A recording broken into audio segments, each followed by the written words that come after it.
Hey, you. Subscribe.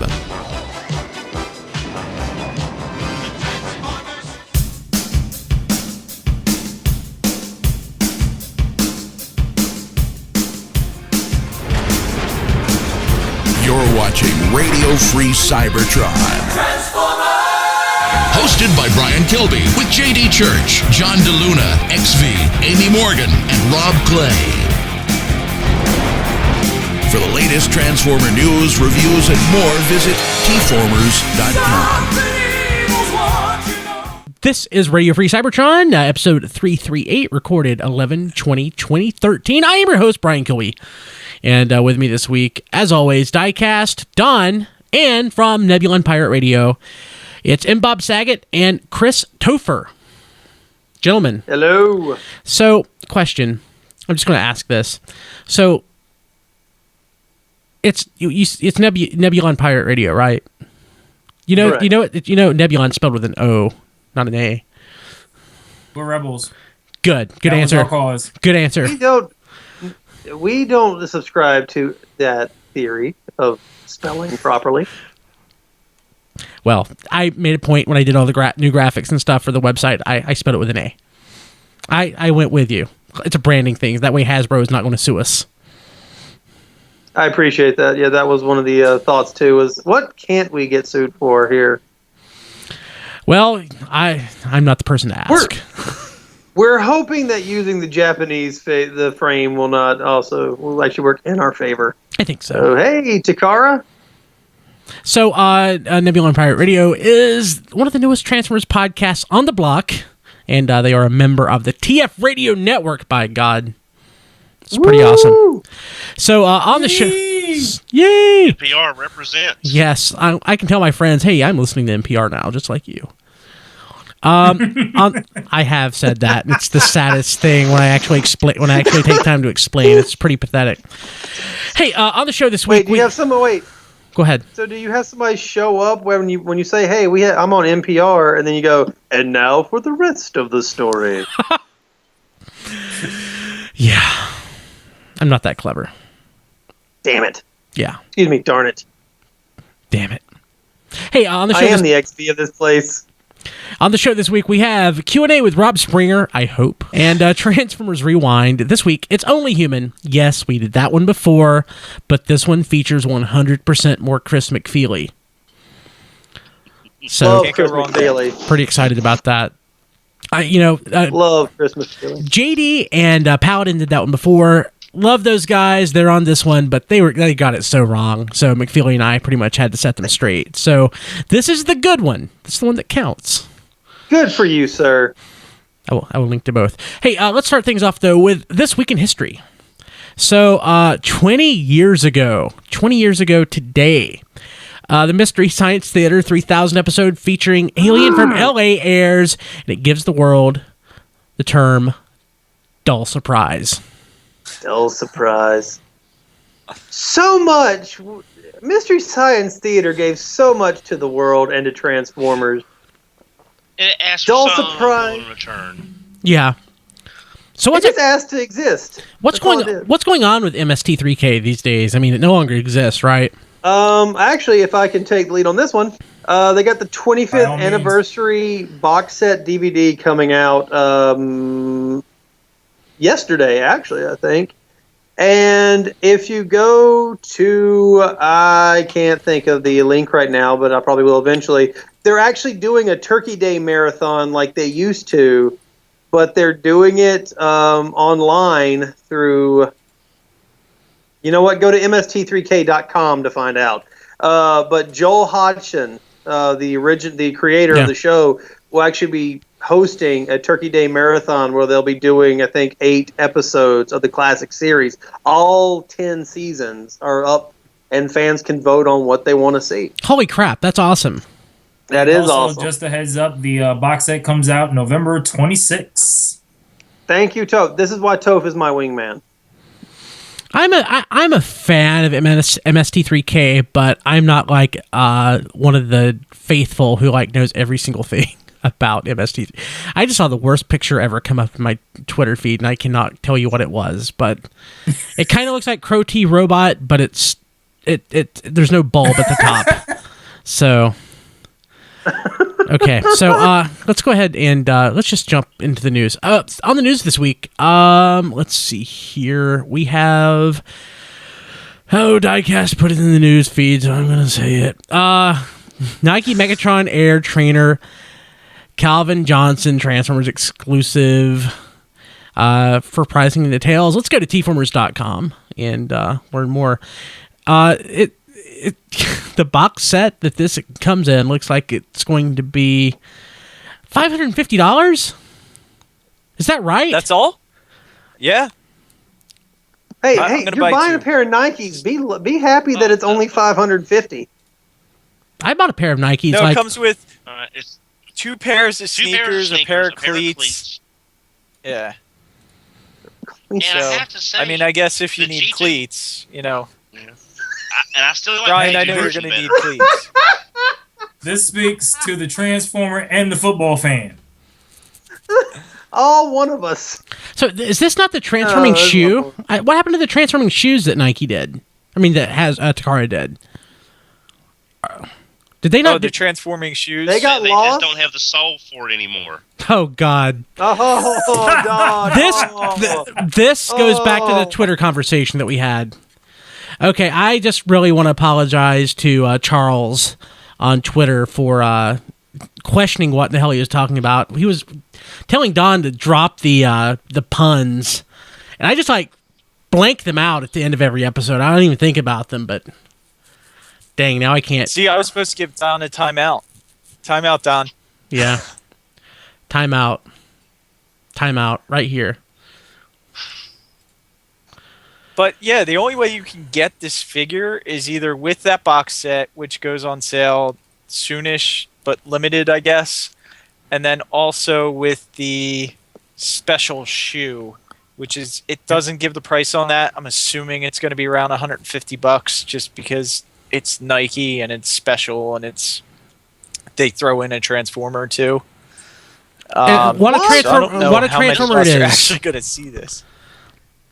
Yeah, I don't. Why a cleat? This will be Because he plays football. Yeah, but you this will don't. be Yeah, This'll but be man, hey, interesting I to see used what to the once aftermarket upon a will time, okay? I think this opens up a door, though, because, his nickname was Megatron, and instead of Hasbro suing him for the nickname, they made a Transformers figure for him. So what we need now, we need a radio-free Cybertron Transformer. I mean, Primus would be a perfect, recolor, and we could make it a radio-free Cybertron. No. Take the Energon Primus toy or Cybertron, whatever it was. Yeah, Cybertron. Oh no, I hate that toy. That figure is awesome. What is wrong with that figure? What's A awesome? planet. What's awesome about that figure?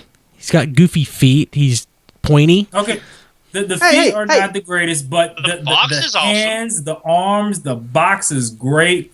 And Everything Primus from is the a torso latchkey up. kid. Primus is a latchkey kid. Absolutely. He's got a little Kia Cybertron. And you just, come on, what's wrong with that figure? He's a planet. He can't have feet. I don't know. Just something. I've never cared for that figure. It's better than Metroplex, though. I'll agree with Diecast, though. It is kind of cool that Transformers have kind of cross-promoted themselves. But a cleat? Well, okay, keep in mind, okay, go back when Calvin Megatron actually did a commercial for ESPN. They actually used the transforming signature sound as he's trying to avoid a reporter for ESPN.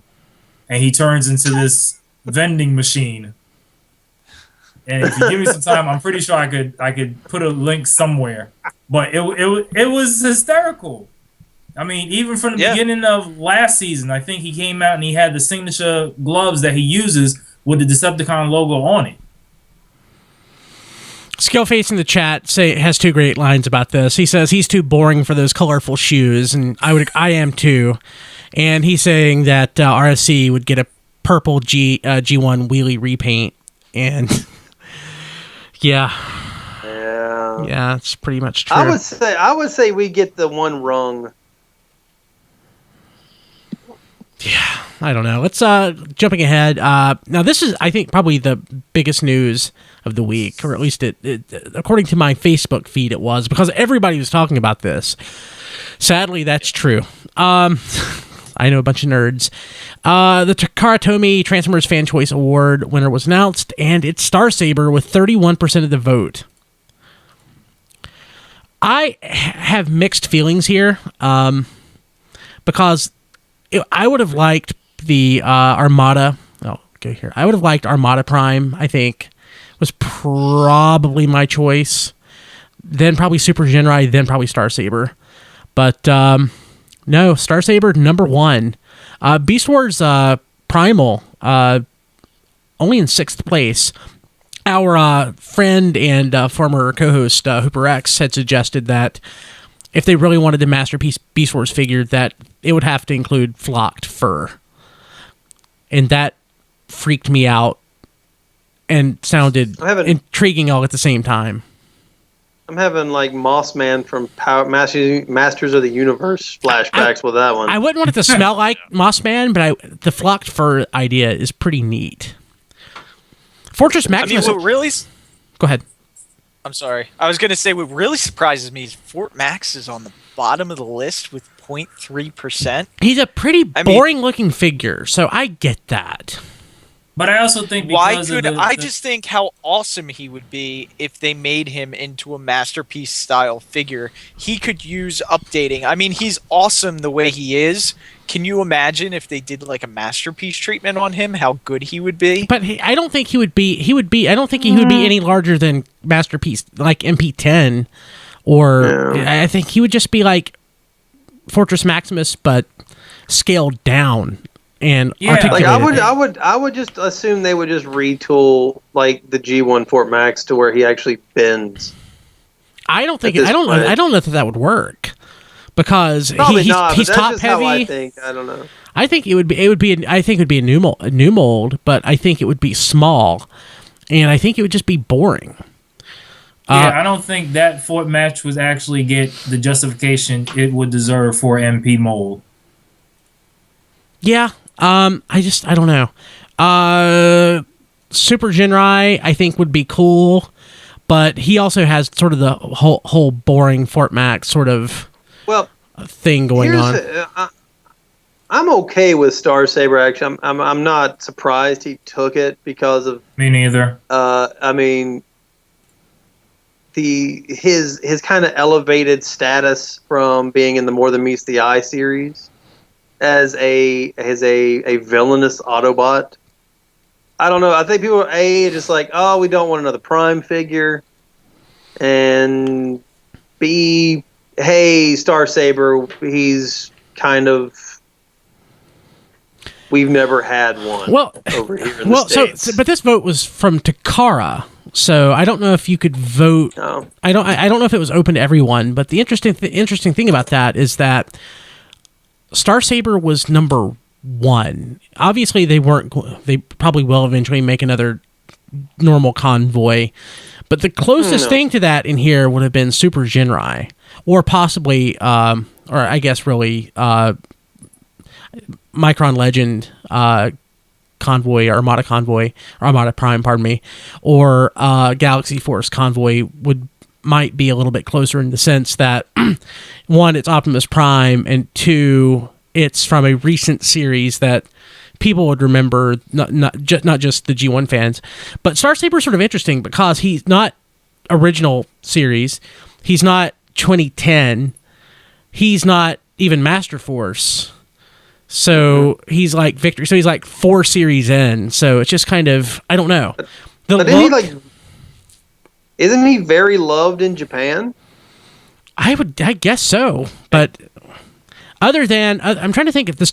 So what's come out recently or in the last 10 years? That's Star Saber. We had Kabaya Kit. Yeah. Cybertron. What do you mean? Did we have Cybertron have a Star Saber? I think Energon had a Wing Saber. That's close. That's what I was That's thinking. Based off of that. That's close. We had a Kabaya, we had a Robot Masters, we had a Mega SCF, but there hasn't been a reissue. There hasn't been like a slavish homage. So it's just kind of out of the blue to me. Star Saber, I don't know. I don't get it. I do. One thing I wanted to just comment when I got dropped, so I apologize. My cow died, apparently. One thing Diecast was saying about Fortress Maximus, I felt the same way about Super Fire Convoy. I really wanted to see, as awesome as that mold is to me and from Car Robot RID, as a masterpiece, I think it would have been even more of an incredible figure, and that's what I voted for. I'm waiting for Skybite. I'm just waiting for Skybite. I want that masterpiece. I would buy that in a heartbeat. Dang right. I would. But I have an unhealthy love of that shark, and I killed that conversation. Yes, no, you didn't kill the conversation. I just wanted you to get it all out. Just go ahead, you and Skybite, holding hand and fin on a beach somewhere, sunset in the background. So quit reading my mind. One of my favorite things I ever got, M. Cypher, I think it was by commission, but M. Cypher had drawn a Skybite that my friend Phil, Skyjammer, had turned into a Christmas card. And he mailed that out to everyone one year, and it's like the best Christmas card I've ever received. I still hold that in high regard. Was you may need to send a picture of that to Mr. MBob over there. I need to dig it out. It's like in a keepsake thing. Gotcha. What, you're saying something, Don? Were you saying something? No, I was saying, was a Christmas card written in haiku? So should have been. I don't remember that. Well, I don't remember, honestly. The Generation Skybite they've been talking about, I hope his weapon is just a piece of paper with haikus on it. Did we talk about this stuff last week, Diecast? I'm trying to remember. The scoop and everything? Not that I know of. Actually, we couldn't have, because this news article was posted like 4 days ago. I've been like so stuck on Scoop. Just the more I think about it, the more I really love the look of that toy. So we have that's coming out. It's a picture here that we're seeing. Skywarp is also coming out, and I'm pretty excited about that, which of course is based on the Fall of Cybertron Starscream. Yeah, the Skywarp, it has like a fuchsia to it. The light purple on the chest is kind of throwing me off a little bit. Yeah, there's some. It's different. I kind of want to get the Japanese version as well, because XV was able to get that recently, and it looks pretty nice. Ooh. The thing that was throwing me, I want to love it, but I guess until I hold it in my hands, I won't be sure. But Armada Starscream, just, I don't know, looks a little bit off. Maybe because before he was like, a Voyager scale toy? Yeah. But as a deluxe, I don't know. I don't know. That thing is gorgeous. I don't know. It just looks scaled down to me. Yep. It looks nice. It looks very posable. I definitely get your point, Brian, to the fact that it's being scaled down, because I actually used to own the Armada Voyager Starscream, and to picture this guy as a deluxe, it's kind of like Generations Galvatron to a degree. Except for not terrible. It doesn't look terrible. It just looks off. I think, is it because he just doesn't have that giant backpack that refuses to go down and just sticks out like a giant hump? It could be that. There's that awkward. Maybe the lack if they of, had that option. Was it Swindle? Yes, that's what I was just gonna say. If they had an option to add Swindle to him, that would have made it complete. But I understand comic book continuity wise. And the thing that surprised me, because I must have just blocked this out or something, because I don't remember hearing about the Minicon Assault Team. It looks awesome. Yes, I am so ready for this. I love these guys. ever since Perceptor from Armada up into Perceptor through Energon. I know Energon is a very touchy subject for most, but that figure, those 3 minicons combined into one, nice mold. If the funny thing about this Recon Assault team is that if they are getting let me look at it. Yes, so it is who I think it is. In the comic on which you'll be getting with this Recon Assault, you find out they're not really Cybertronians. There's this other race of robots from issue, I think, 22 of More Than Meets the Eye that end up in a giant contest with skids over which race is more I don't know what it is. Like the cyber, like skids, like we've had 4 million years of war, and this green race of aliens is like, well, we've been doing it for 11 million years. So it like becomes this back and forth of I'm better than your race, and the whole thing is that it's just this weird. I don't know. You have to read it. I was hoping never to have to want any mini-cons again, and damn it, I'm going to probably get that set. Yeah, it looks great. Just go ahead and chalk it up, Don, because, I mean, you're definitely going to want this one. I was just so sick of mini-cons, but these look like they actually more than just stand up. And by this point, we have to be thinking these are not going to hit before the end of the year. They're probably going to be January or February. I mean, we still haven't even seen... what's the other ones coming out right now? Oh, Goldfire. Yeah, Dreadwing. Yeah. Waspinator. Yes. Waspinator. So we're not seeing these anytime soon. I'd assume around February of 2014. Yep. Would be my assumption. So, going to the third-party roundup, Dr. Wu's DWP-19B warhead images are posted, which are accessory missiles for MP-18 and MP-17, Blue Streak and Prowl. And, man, these look nice. These really do add a lot to the figures. There's Blue Streak. I like how you can select which tip you're using too. I guess I need this. Yeah. Now, if you remember, they had a vote actually on T-formers of which. Wait, was it on T-formers that you could say which 3 tips you liked? I know a lot of us were commenting on T-formers, and I think they incorporated that into which 3 they picked. So the 3 tips that they used are the fans' choice.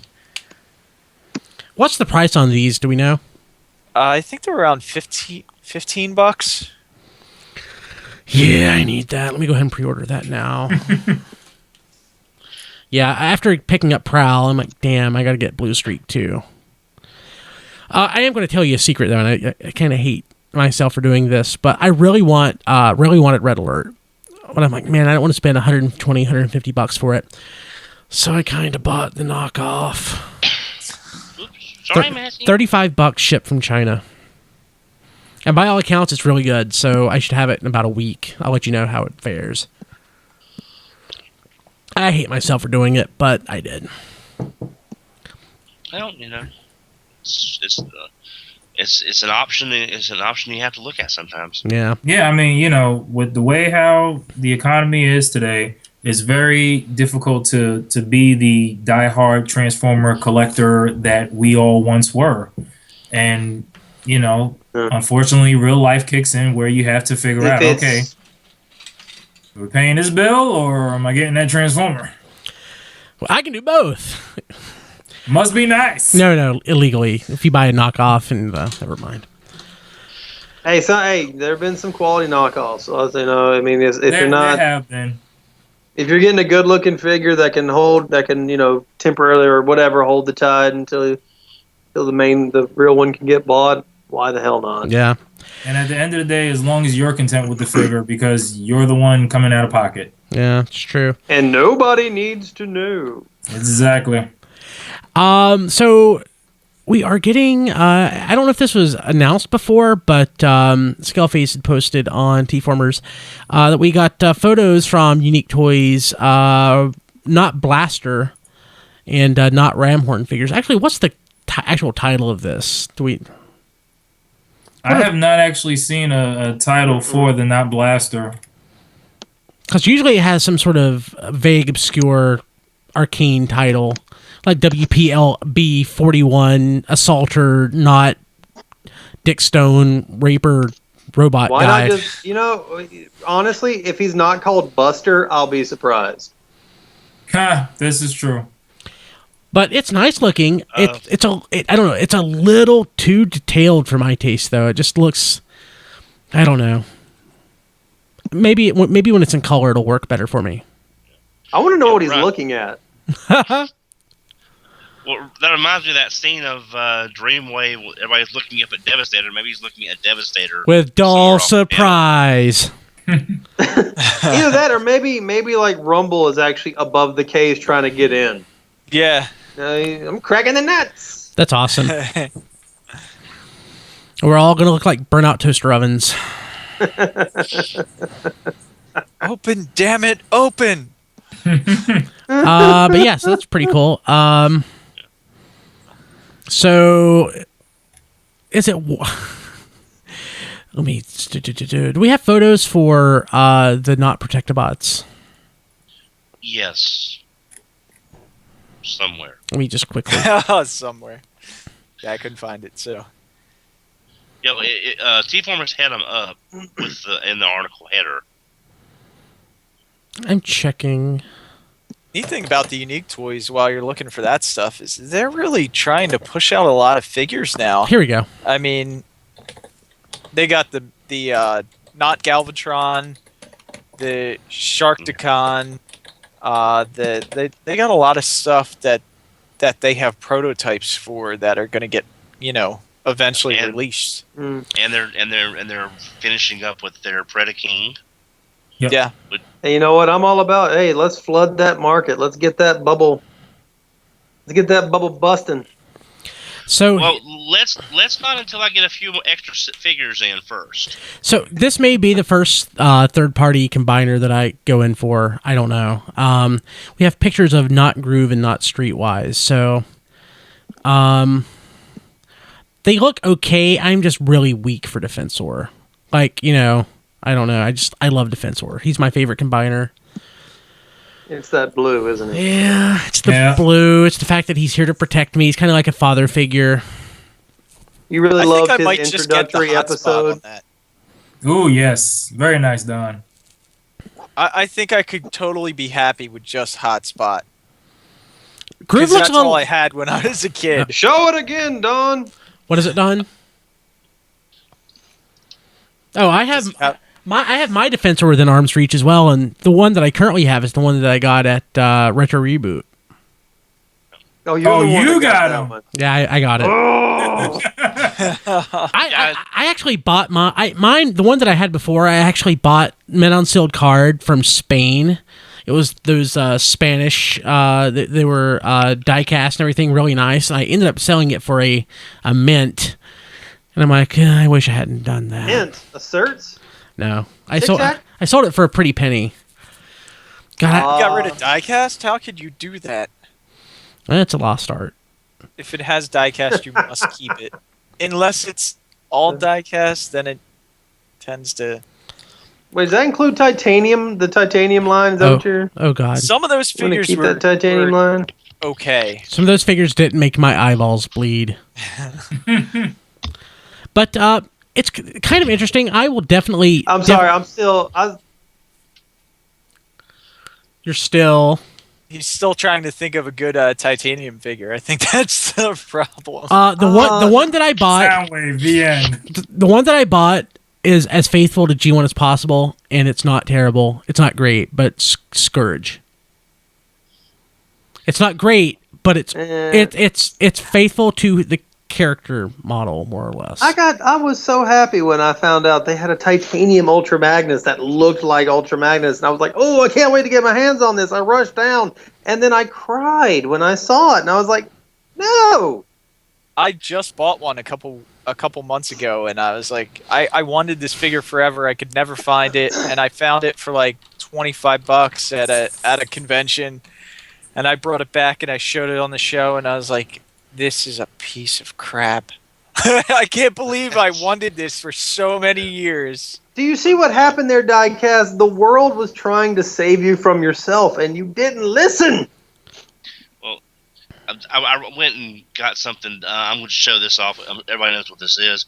This is what I want to see a third party tackle. If they watch our show, this is what I want to see a new third party version of.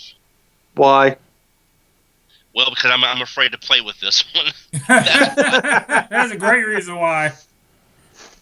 Because of that leg right there. Was that Monstructor? That's Lio Kaiser. Lio Kaiser. I mean, And his entire leg is nothing but gold plastic. Why did you even take him out of the... Why is he not under, like, a giant, hermetically sealed... put it closer to the camera, Don. I'm going to... Hold up. Oops, wrong one. Focus. Because I got him and Overlord back in the mid-90s. I got him and Overlord in the mid-90s shipped for $150. Nice. Oh, so when they were still affordable and not worth a small country. Exactly. And I took him out and well, heck, I was trading Legend Bumblebees for VHS tapes of Master Force and Victory. Wow. All you had to do was wait 12 years, and Shout Factory would have taken care of that for you, guy. Who knew? But that's what I want to see a third party do as a new, so that way everyone can have a version of Lio Kaiser and not be afraid to touch it. But what you I would can still be afraid to touch it. What you can have though is I guess a third party Slag. Oh, yes. That is gorgeous. It's a great segue. I'm going to sit back and I'm going to look at that segue for a second. It doesn't work for me. Really? I hate it. I don't hate it. What I hate about it is that I saw it superimposed with how it scales with Grimlock, and he's bigger than Grimlock. He's bigger than Grimlock? He's a masterpiece, isn't he? It's bigger than Masterpiece Grimlock. At least apparently based on what I saw, and that just doesn't. I don't like that. I just don't like the idea of it being bigger. I could have sworn I saw a picture with a larger Grimlock. Yeah. Grimlock needs to be the taller, if that's the case. We need a real figure to put up against the empty Grimlock. I love Fans Toys because they did the Shockwave, which is an awesome figure. And I just keep seeing that silhouette of Jetfire in the background, and I'm like, that's what I want. I'm not even looking at the Slag because the Jetfire silhouette just draws my eye instantly. Really? Because Swoop does it for me. Yeah. Swoop does it for me too, because I'm sitting there going, why not Sludge? Why is there no love for the Brontosaurus? Well, we make it Sludge. Hey, it'll be coming. Well, now, I want it now. Are you going to still look at the other Jetfire that we've talked about in the past? Or are you going to hold off and wait and see what this one does? I would hold off for this one. Yeah, I might hold off for this one because that other one is $165. Ooh. So I might wait for this one. I didn't know they announced the price yet. I didn't know they had announced the price. You know what I'm waiting on? I'm waiting for Harmony Gold to get in touch with Fan Project. That's what I'm waiting on. I'm waiting, like, hold on there. God almighty. I have to say, I like the look. Now, I've not seen the picture you're talking about, Brian, where he's scaled with Grimlock. I have not seen that picture. Maybe it's on BBTS or something. But I love the looks. And Slag is my least favorite Dinobot. Of all five, he's my least favorite. He's my second favorite. How can you have a least favorite with a Dinobot? They've had zero real characterization. I don't know. Well, it's just the G1 toy never really was my favorite, and it's just I like Triceratops' design. It's kind of boring to me a little bit. So fair enough. But I mean, I love the way this figure looks, and I don't think we're going to get another masterpiece Dinobot for a while. Okay, I see what it is. Brian, yeah, you're right. I just pulled it up on BBTS, and Slag is actually larger than Grimlock, but they do have an extender lift to make Grimlock larger than Slag. Oh, that's so weird. That does not make me happy. No. Grimlock has an extender? Yeah. Yep. My girlfriend will love that. You have to put elevator shoes. Hold on, let me see here. On the king I got it. of the Dinobot. I got it up. Okay. So does Grimlock. Yeah. Yeah. Oh man, what were they thinking? He's like a pimp from the 80s. Now they just need to be clear with water and full of fish. Well, it goes with the crown. It will go with the crown then. All I need then is a big fur coat and a cane. Wait, so they're actually including the platform shoes for for Grimlock with this figure? Yep. Me, Grimlock, not midget. Me, king. Well, okay, Me, I'm king just, of the 70s. well, okay. Where Grimlock money? I'm looking at the picture for the first time. I don't think they look that bad on him. If that's close to being accurate. It does give his feet a little more heft, but It doesn't look awful. It's just silly. Yeah. It's dumb. If they're gonna do it, they might as well just paint those lifts gold. You know what I would do, though? Make it pimpalicious. That's all I'm saying. If I would get that, I would put all the figures in front of it, so they're hiding his. There you go. And then what you need is a Pimp Daddy Destro riding him. I would definitely love to see them paint them gold and get him a cane, and that way he can wear his crown. That is pretty awesome. Does Grimlock have to cut a box? Someone is going to hear that. Some third-party company is going to hear that, and you will have a Pimp Daddy Grimlock. I hope so. Where's my Headmaster RC? That will get me to purchase this if they actually go full force Pimp Grimlock. Pimp Lock. That's what I want. Pimp Lock. And There it you comes went with up. a Headmaster All RC. right, show's over. I broke the show. We'll be didn't back. I? We'll be back right after this. Radio Free Cybertron. Transformers. Rewind.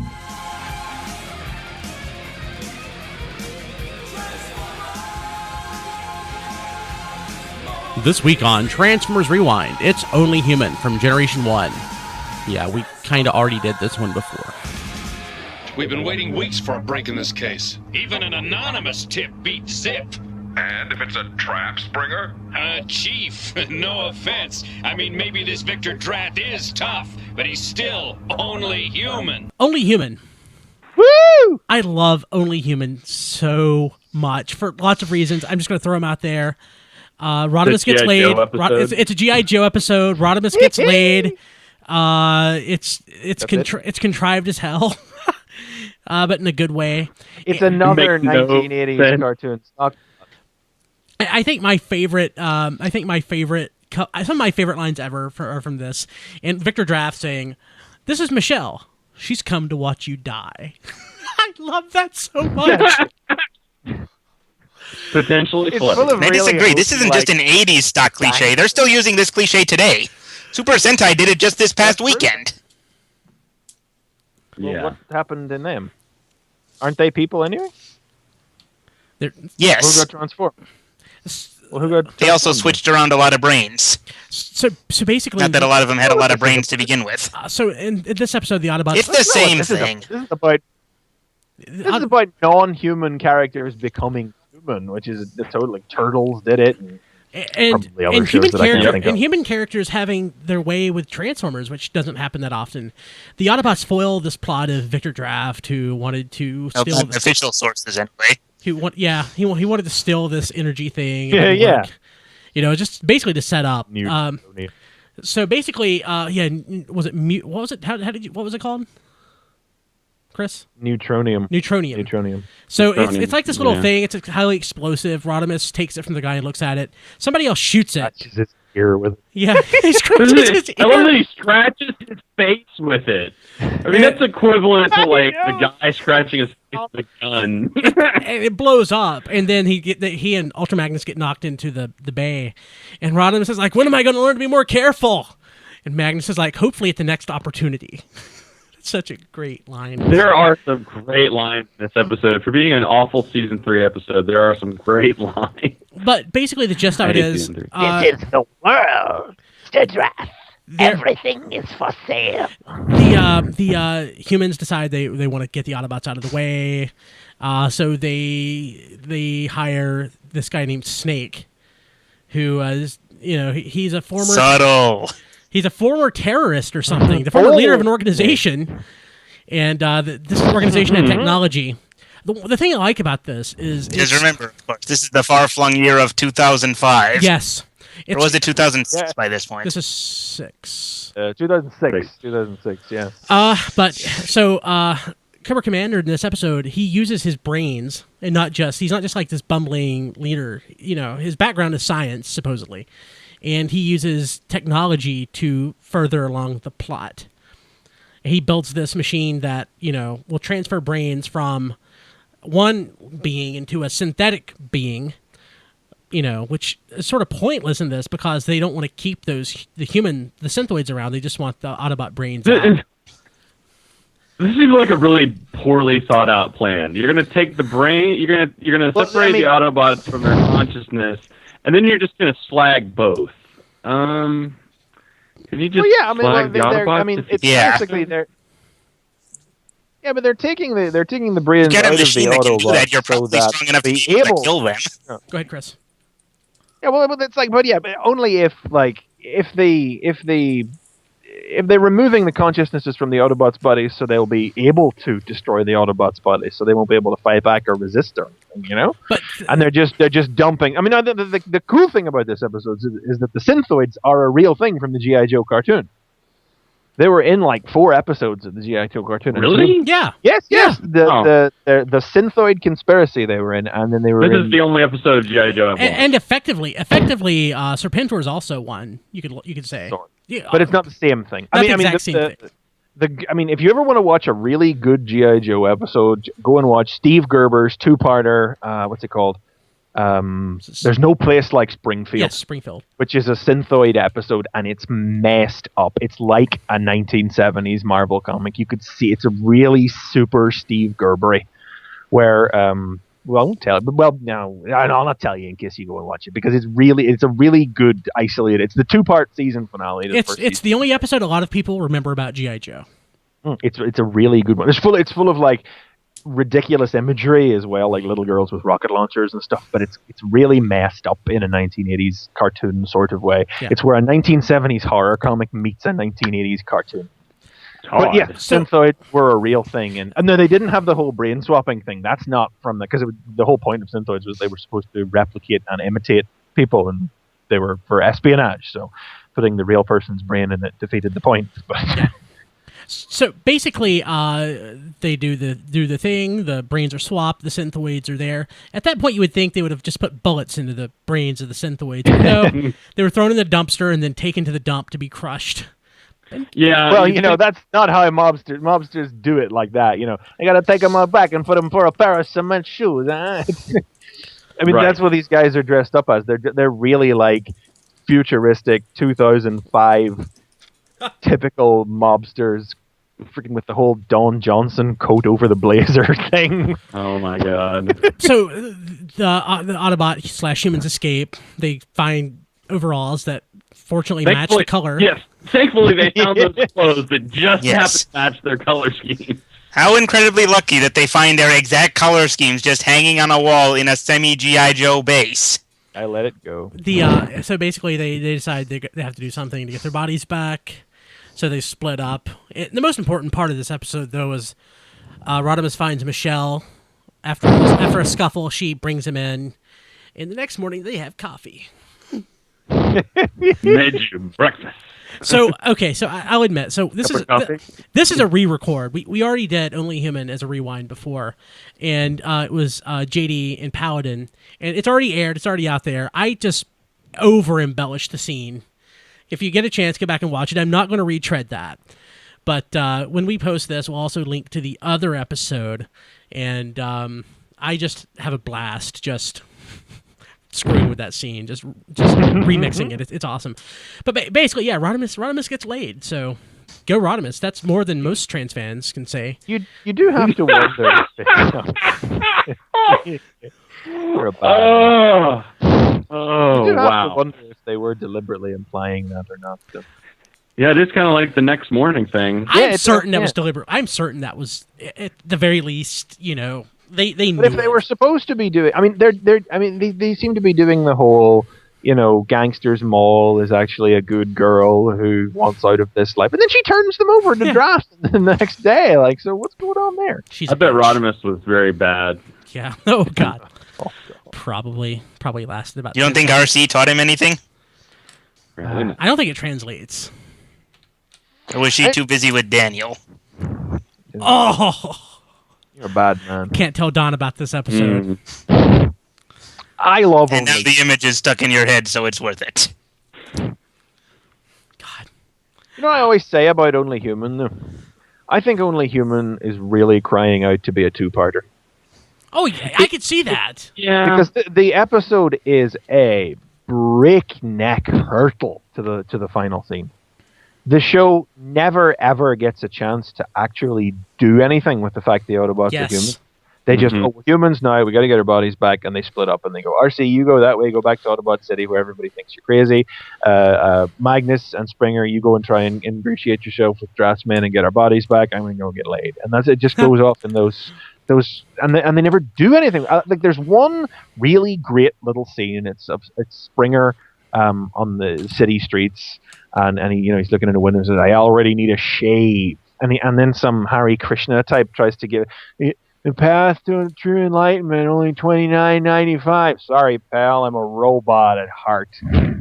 That's a great little scene. I love, and it's like it's the only time the episode actually tries to have fun with the fact the Autobots are humans. Otherwise, it is just treated as the thing that has to be dealt with this week, and it always, and everything is just it's so fast, boom, boom, boom, one after the other, and nothing even gets. And they even moved way too fast, like at the end, because they didn't. Yeah. Like Rodimus just ends up back with them. They don't ever explain like the whole draft thing. Like, what does Draft turn himself over? There's no explanation of the fight between him and Rodimus. That just gets completely glossed over. Just jump. Another series or whatever could have treated this like as a whole season. Because there's so much you can do with it. Like, look at Superior Spider-Man right now. It's basically a brain swapping story, and they're going to go at 50 issues with it. Something's happening there anyway. I mean, it could be an end in sight, but it's good and it's fun. Yeah. It's a fish out of water, and they could have gone so much farther with it than they did. I mean, instead we got all of 20 minutes on it. Yeah, really. That's more than Michelle got. I mean, the episode is. Oh, I just got that. It's a very memorable episode for the concept, and the to be honest, like the G.I. Joe subplot, crossover, illusion, whatever, elevates it above what it would be like if it was just some random, if it was just Drath using technology he had purloined to do this to the Autobots. I mean, because the Cobra Commander's awesome. He is. He's the best thing about all of G.I. Joe. He's mainly the reason I read or watch or do anything associated with G.I. Joe. And this is like after the fall of Cobra or something, and it's like he's even got little scaly snake fingers through his torn gloves, and you're like, so does that mean they knew what was going to happen to him at the end of G.I. Joe the movie, or did they always just think he was a snake man? And like I've read the production notes on this episode because they were included on one of the UK DVDs, and it's like they're all full of underlines and exclamation marks. It's like whoever was writing it was like really excited about the idea of the episode, about doing it, and it's just this breakneck set of 20 minutes that's just jumping from event to event that never gets to do anything with it, and it lacks even like, you know, even though they have some good ideas, but then it's you don't even, it's like, you know, did you enjoy your sojourn as a human, Rodimus? Perceptor asks him at the end of the episode, and Rodimus looks at Michelle and goes, maybe too much, Perceptor. And we've cut scene. There's not even a moment of silence to let it sink in or let you reflect or anything. And the concept is so laden with potential that animated would do it again. Yes. And actually theirs was pretty crap too. Actually, I mean that was some of the worst episodes of animated. I think those 2 human episodes, because it was a really bad 2-parter. You know, if they'd actually done a 2-parter about the Autobots being humans, then the whole second part just wasn't about that. It was about guys who weren't Autobots being Autobots, and I guess they were trying to do like a two parallel thing, but it didn't work. And then it turned out they were just in virtual reality anyway. And it was set at Christmas for some reason in the height of summer. Yeah, that wasn't good. Yeah. Wow. I apparently tried to not remember all that. Okay. I still think they kind of dropped the ball a little bit with the Cobra Commander in this episode, because they spend most of the time just referring to him as Old Snake or whatever and just shooting him from the back so they can have the big emotional impact at the very end where he tries to say Hail Cobra again. But then in the middle of the fight scene, they just cut right to his big shiny face again, so the surprise and suspense is ruined. Well, you see his face from the very start. Yeah. Yeah. I mean, there's no question that that's... Face is probably the wrong term, but I get what you mean. Play it, yeah. I mean, you see him from the start right away. You know, the voice is unmistakable. I don't think there's and they say from the very start, you used to be part of a terrorist organization that had technology that existed in the G.I. Joe cartoon. I don't think they were trying to hide it or anything. But they could have played it out a bit more just to keep people wondering what if they really wanted to, though. Yeah, seems like a missed you wonder if they're going to go all the way with it and make an overt reference. And then at this point, we're kids. I mean, who remembers watching this when they were a kid? When it first aired? Yeah, I'm not that old, sorry. I was not. No. I did. Season 3 I didn't watch, so yeah. So, as a kid, I recognized the voice, but I don't know that I drew any parallels at that point until he probably tried to say Cobra at the end. And like, oh, golly gee whiz, that's Cobra Commander. Oh boy, Billy. Yeah. Oh. Do you like gladiator movies? What? Anyway. Great episode. Fantastic episode. I really do like Only Human, but I think it's mostly the G.I. Joe, the connection that elevates it well above the limitations it places on itself. So under the Marissa Fairborn... Definitely one of my favorite G.I. Joe episodes. So other than Marissa Fairborn and her father, what other references to G.I. Joe are there in Season 3? Is that it? Those are the two specific ones. I mean, they make a couple of allusions. What is it? Big Broadcast of 2006. Like, there's a cartoon called Space Age Jack, where they fight slimy reptiles, and their catchphrase is "Yo, Jack." I don't think they're. Cold Slither gets played in an episode, but I don't think that's a. That's a Season 2. Yeah. Yeah. And then, I mean, I've never been entirely clear whether or not like the Cold Slither music was composed for that G.I. Joe episode and then entered the Sunbow back catalog and got recycled, or if it was already a piece of, Sunbow library music that they just put lyrics to for G.I. Joe. A band of vipers playing a tune. That's what we are. With an iron fist and a reptile's hiss. I love that. Radio Free Cybertron has teamed up with Kokomo Toys and Collectibles in Kokomo, Indiana. If you're in the Kokomo area, visit our store for a huge selection of new and classic toys. Visit online at www.kokomotoys.com for our address and store hours. While you're there, check out our listing of pre-order items, as well as visit our eBay store. Visit us at www.kokomotoys.com. That's KOKOMOTOYS.com. We're also on Facebook. You boys a bit bored? Snap! to a Slim Jim! Hey guys, it's Rob, and this week's question comes from my pal Scott Mort. Scott goes on to ask, quick question for RFC. What do you think the future holds for companies like Shapeways and 3D printing in general in regards to Transformers? Do you think that we'll see a day that you can go online, buy the toy design, and then print it out at home? Well, thanks, Blunghole, for your question.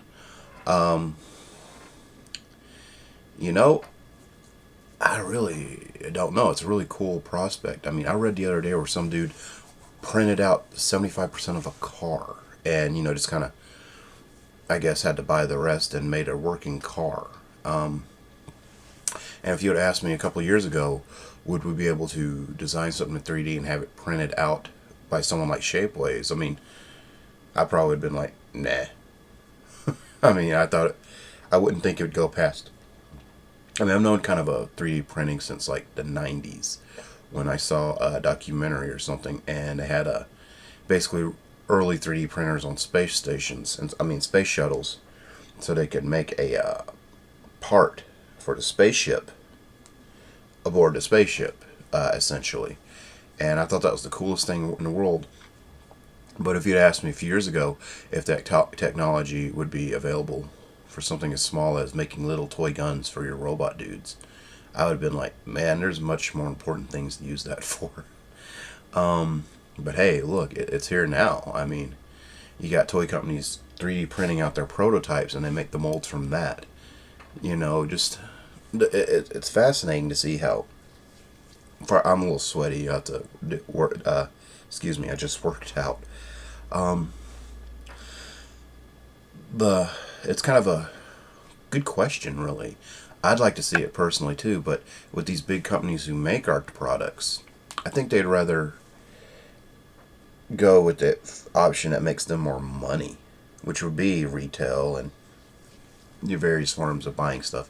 And these giant companies, I'm pretty sure, would find a way to fight it hand and foot themselves. Hand and foot, that's a saying. But I'm pretty sure it's one of those things that'd be easier said than done to begin with.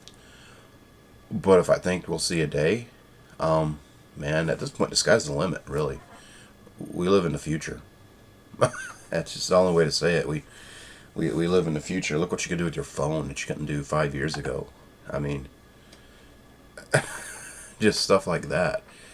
So yeah, I mean, I guess I'm going to say anything's possible, Scott. Anything's possible, and we'll just have to just see, Maybe in 10 years' time, let's all record this moment in time here, and in 10 years' time, we'll see. And it'll be like, man, he was totally wrong. It just drops out of the air. Well, thanks for your question, Scott. And hey, everyone, check out Scott's podcast, Good Morning Cybertron. Those are a bunch of good guys. And once again, check out Transmissions, Transformers for Your Listening Pleasure, TFYLP, and our friends Nebulan Pirate Radio. And make sure you point at your webcam when you tell people to check out things. Alright, make sure you check those guys out. And hey, if you want to send me a question, check me out, Rob at tfradio.net. That was so lame. tfradio.net. Or check out tfradio.net, period. And there's many ways to contact us through our various social medias, whatever. You can write me directly. Or send it vaguely through us. And Windows keeps asking, I just turned my computer on and Windows keeps asking me if I want to update things. I'm like, no, don't even know I have that. Hell, if I care about JavaScript, needs updating. Haven't done anything new with that in like a decade. But yeah, check out my blog, roborobspringer.tumblr.com. You can send me a question there or just see what I'm up to. It's usually pictures of cheeseburgers. Because, I'm fatty.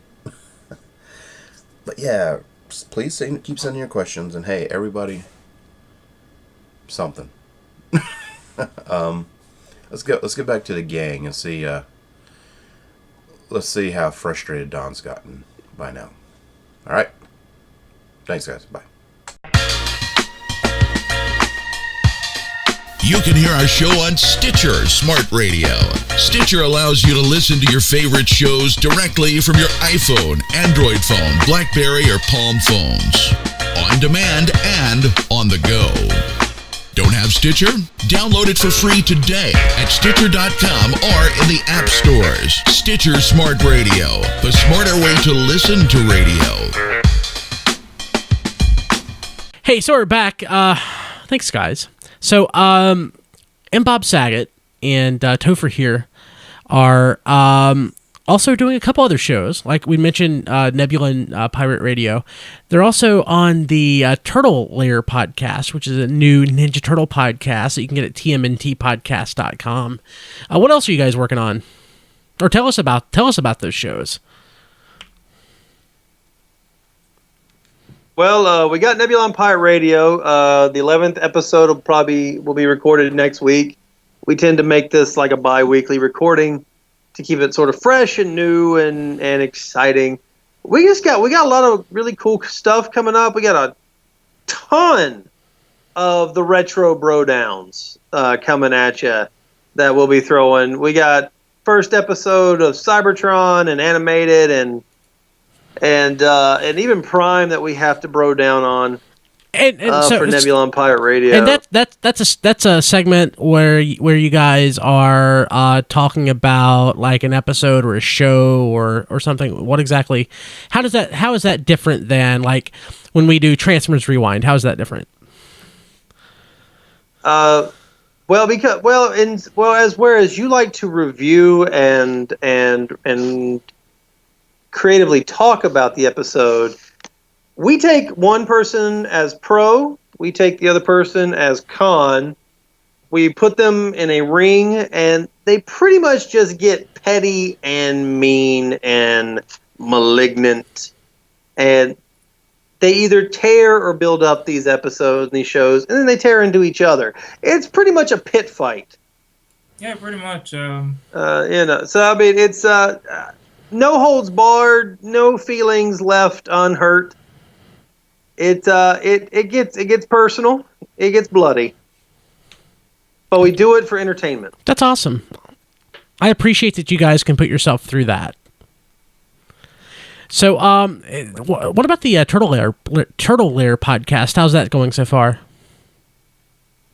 So far, so good. That right there was me and Ninja Dave, who is also a fellow Nebhead. Oh, Topher's not on it? Topher's not on it? No, I'm not actually on that podcast. Got something else. Topher's got something else coming up that's going to be very, very, very awesome coming to TF Radio. I'll let him, he can talk about that in a second, I guess. Yeah. But we got Turtle Lair podcast. We'll be recording a weekly episode recap whenever Nickelodeon decides to put new episodes out of the current show. Every week we got the weekly Turtle Lair podcast. We just talk about pretty much anything. We have the 7 questions of doom for any and all guests or new people that come on the show. It's the 7 questions everybody has to answer. We do the same thing. It's news, and we take an episode, a section, a storyline, an entire series, whatever have us, whatever strikes our turtle fancy. And we talk about it in our main topic point. It's a good, quick, fun hour and a half.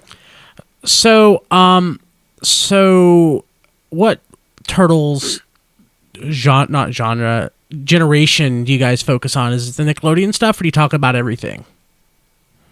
Oh, we talk about everything. Next Mutation? We started the first pod. We will talk Next Mutation. We will talk Out of Their Shells tour. Oh God! We will go there, and I was there. Nothing is sacred. There is nothing sacred. I'm so sorry. There are no sacred cows. I'll make sure that's No. It's the whole mixed bag, like Transformers, man. You have to.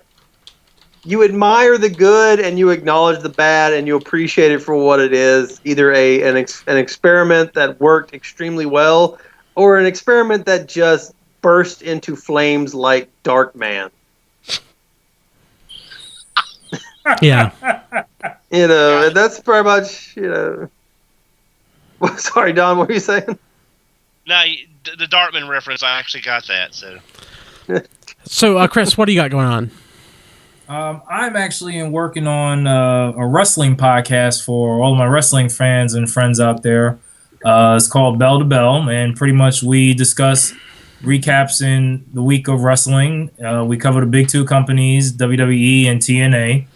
We also do have independent spotlights, of course. Yeah, TNA. And I guess like TNA. Yeah. Oh yeah. And we do have independent spotlights because, again, we're wrestling fans. It's not just about the different companies. It's about the sport as a whole. So we have that coming up soon. We should have the first episode recorded, hopefully, if not this week, then probably next week. Awesome. Looking forward to that. I used to go to a wrestling gym. Yeah, Diecast used to train to. Diecast used to actually train to wrestle. Really? Yeah, he knows. He knows Steven Richards. Yep.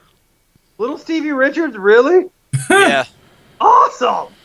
I have a good story. I'll tell it. I don't want to tell it on air, but when we're off air, I'll tell you the story of how I met him and how I found out he was a wrestler because it's hysterical. Okay. Okay, go ahead, Don. I'm sorry. No, I was going to ask. Okay, so who's your luchador correspondent? Luchador. No, actually, I believe one of our buddies. We call him 86. He covers all of our independent wrestling stuff, so it would mostly be him. But it's just me in a mask and a cape. So basically, you're Dirt from Pop Culture Network. Okay. Pretty much, and I talk like this. Oh Lord. He jump into the ring and we do things. I'm pretty excited about that. So once that happens, we'll have that posted. So more as it develops. Hey guys, Topher, how do we find you on Twitter? Are you on Twitter? I am not actually on Twitter, but you can find me on the Nebulan Pirate Radio Facebook page. I'm there all the time. And that's at what? Facebook.com/ Facebook.com/Nebulan Pirate Radio. Awesome. MBob Saget. MBob Saget on Twitter. Apparently, if you do a search for me, you're going to have to search through a lot of Bob Saget Twitter pages. I don't know. Didn't realize he had that many Twitter handles, but go ahead. I don't actually know that I follow you on Twitter. I need to fix that. Yeah, on that Turtle Air podcast, I also update on that on the Twitter and the Facebook page, both. Topher's in full control of Nebulan Pirate Radio's social media destiny. But that is how you find me. And Don is at HMRC for EVR. Oh yeah, Diecast 2. Diecast 2. And at BKilby. So I guess that's going to do it for this week, guys. Thanks for being on. Awesome sauce. Thanks for having. We'll see you back on the show later. Diecast Don, you guys are awesome. Diecast, we're going to do a live Google Plus Hangout tonight. Yes. So after the show, each week we do a live Google Plus Hangout where we basically come on and talk forever and interact with people. I usually slip away and disappear. I'm just terrible like that, but it's fun. It's a great chance to interact with other fans. It's at tfradio.net/G+, and just circle us there. We'll circle you back and let you know. And of course, we do the show live each week, Wednesdays. We start recording the show around 8:30 Eastern time, but we actually jump on way earlier than that and sort of interact and talk with the fans in the chat room. And that's at tfradio.net/live or at tformers.com every Wednesday, 8:30 Eastern time. Show up around 8, and we'll just chit-chat about stuff. When JD is around, it's usually about Pokemon, but when Don's on, I don't have a clue what Don actually talks about, but it's... Tentacles. Sailor Moon. Sailor Moon Nothing and but tentacles. and Sailor Moon, which surprisingly go hand in hand these days. Or just one. Or Sailor Moon. Just one hand. Oh! Have I done something to offend you, Brian, that I'm listening? I'm not saying you, Don. I'm just channeling JD tonight. JD's not here. I've got to have some fun. I'm sorry. He's here in spirit. He's here in spirit. But yeah, so tfradio.net/live and tfradio.net/G+.